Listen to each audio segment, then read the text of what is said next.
Saudara-saudaraku yang dikasihi oleh Tuhan kita Yesus Kristus, Shalom. Sungguh sukacita kita bisa berjumpa kembali dalam sarapan rohani Gereja Kristen Protestan Bali, Jemaat Galang Ningyang Abian Base. Hari ini hari Selasa, 9 Juli 2024. Sebelum kita bersama-sama memulai segala kegiatan, tugas, tanggung jawab kita, mari kita bersama-sama membekali kehidupan kita dengan kebenaran firman Tuhan yang akan kita baca dan renungkan bersama pagi hari ini. Namun sebelumnya, kita berdoa. Mari kita berdoa. Kami memuji dan memuliakan nama-Mu Bapa, karena kasih setia dan penyertaan Tuhan senantiasa nyata di dalam kehidupan kami. Kami boleh beristirahat tadi malam dan pagi hari ini. Kami boleh Engkau izinkan menikmati anugerah baru, hari baru pemberian Tuhan bagi kami. Sebelum kami melanjutkan segala tugas, tanggung jawab, kewajiban kami Tuhan, kami rindu membekali kehidupan kami dengan kebenaran firman-Mu. Biarlah Roh Kudus melawat kami masing-masing, sehingga kami dimampukan untuk memahami kebenaran firman-Mu yang sungguh luar biasa, yang akan menjadi suluh bagi kehidupan kami hari ini. Berfirmanlah ya Tuhan, karena kami anak-anak-Mu telah siap untuk mendengarkannya. Dalam nama Tuhan Yesus Kristus kami berdoa. Amin. Firman Tuhan yang kita akan baca renungkan bersama-sama pagi hari ini diambil dari dua ayat, yaitu yang pertama dari kitab Mazmur 67 ayat 2. Demikian firman Tuhan, kiranya Allah mengasihani kita dan memberkati kita. Kiranya Ia menyinari kita dengan wajah-Nya. Dan yang kedua dari Markus 10 ayat 16. Lalu Ia memeluk anak-anak itu dan sambil meletakkan tangannya atas mereka yang memberkati mereka. Tema firman Tuhan yang kita akan renungkan pagi hari ini diberikan judul diberkati untuk memberkati. Saudara-saudaraku yang dikasihi oleh Tuhan kita Yesus Kristus, jikalau kita mendengar kata berkat, maka seringkali yang tergambar dalam pikiran kita berbagai macam ragam. Allah memberkati kita dengan berbagai macam ragam berkat. Seringkali kita menggambarkan berkat Tuhan itu dengan kekayaan, dengan harta, jabatan, status sosial, kesehatan juga barangkali, dan hal-hal jasmaniah lainnya. Tentu saja ini bukan suatu hal yang salah, bahkan lebih sering juga kita fokus dalam kegiatan kita untuk bisa mencapai atau mendapatkan hal-hal tersebut. Allah memberkati setiap orang berbeda-beda, yang diberikan secara berlimpah-limpah, ada yang diberikan secara berlimpah-limpah, tetapi juga ada yang diberikan sehari demi sehari. Nah, tidak jarang kita salah mengartikan dan menyikapi berkat pemberian Tuhan tersebut. Mereka yang diberikan dengan melimpah berpikir bahwa semua yang mereka dapatkan, harta melimpah, jabatan, status sosial itu didapatkan atas kekuatan mereka sendiri atau usaha dan kerja keras mereka sendiri. Mereka bahkan di kelompok ini mungkin ada yang menggunakan berkat-berkat kekayaan tersebut dengan cara hidup mewah, berfoya-foya, menghambur-hamburkan untuk hal-hal yang mungkin tidak perlu. Nah, ketika melihat orang lain yang ekonominya lebih rendah dari mereka, maka mereka akan berpikir bahwa mereka harus, atau orang-orang tersebut harus lebih keras lagi berusaha, lebih keras lagi bekerja untuk bisa mendapatkan kekayaan ataupun kesuksesan seperti yang mereka dapatkan. Saudara-saudaraku yang dikasihi Tuhan, mengapa Allah ingin memberkati kita? Mengapa Allah berkenan pada kemakmuran hamba-Nya atau anak-anaknya seperti kita? Apakah agar kita dapat menimbun semua hal-hal yang baik untuk diri kita sendiri? Tentu saja tidak. Ada orang yang menimbun segala sesuatu yang ada di dalam hidupnya, kemudian membuat diri mereka kaya, tetapi tidak memiliki apa-apa. Mengapa? Karena mereka menyimpan sendiri kekayaannya di bumi, di mana ngengat dan karat itu dapat menghancurkannya. Dan pada akhirnya ketika kekayaan itu lenyap, mereka mendapati bahwa tidak ada seorang pun yang ada di sekitar mereka yang menolong mereka. Namun di sisi lain ada juga yang membuat diri mereka tidak pernah berhenti memberi.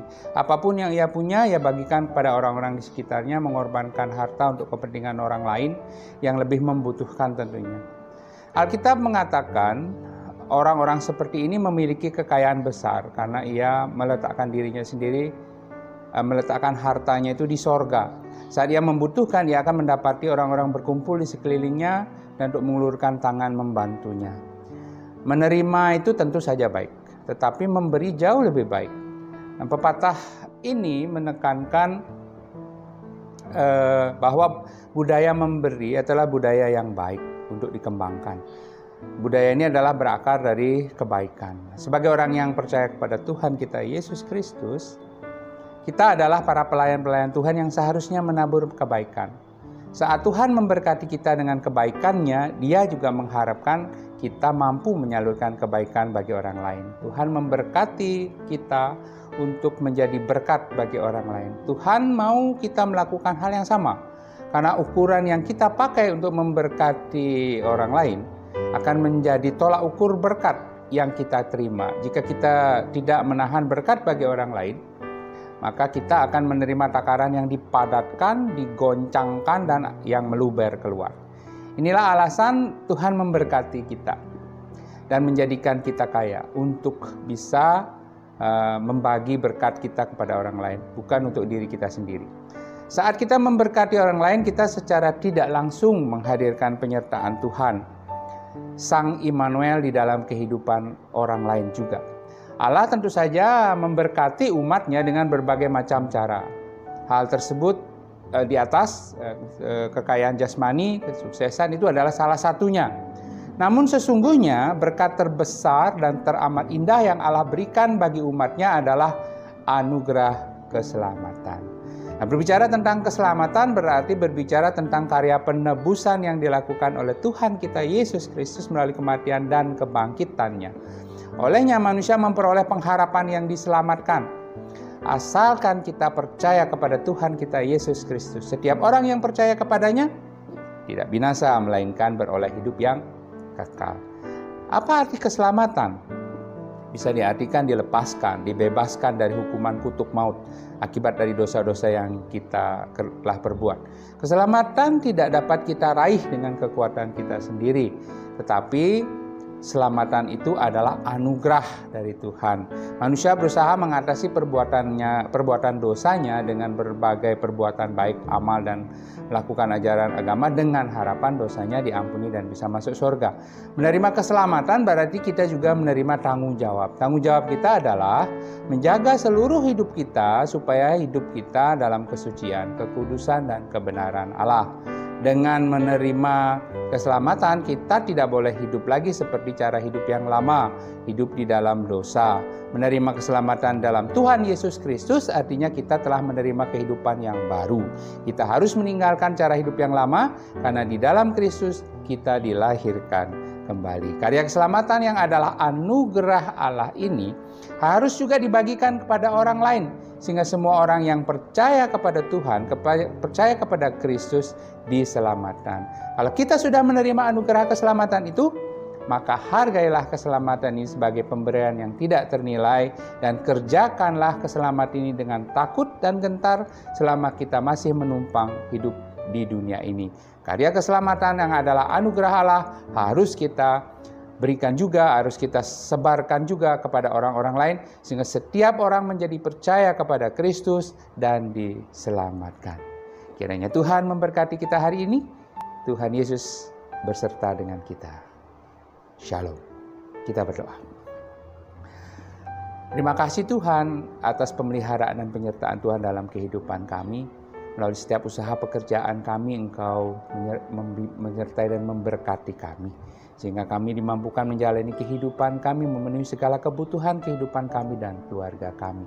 Namun terlebih dari itu Tuhan, terima kasih atas anugerah keselamatan yang Tuhan anugerahkan bagi kami semua.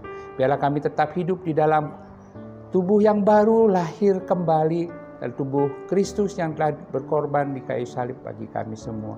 Sehingga karya keselamatan Tuhan sungguh nyata di dalam kehidupan kami. Terlebih kami boleh membagikannya juga bagi orang-orang yang ada di sekitar kami, sehingga semua orang diselamatkan karena percaya kepada Kristus. Terima kasih Tuhan, berkatilah kami hari ini, sehingga kami senantiasa ada di dalam penyertaan-Mu. Dalam nama Tuhan Yesus Kristus kami berdoa. Amin. Selamat dalam menerima anugerah berkat-berkat Tuhan, terutama anugerah keselamatan dari Tuhan, dan ayo kita menjadi berkat bagi sesama kita. Shalom.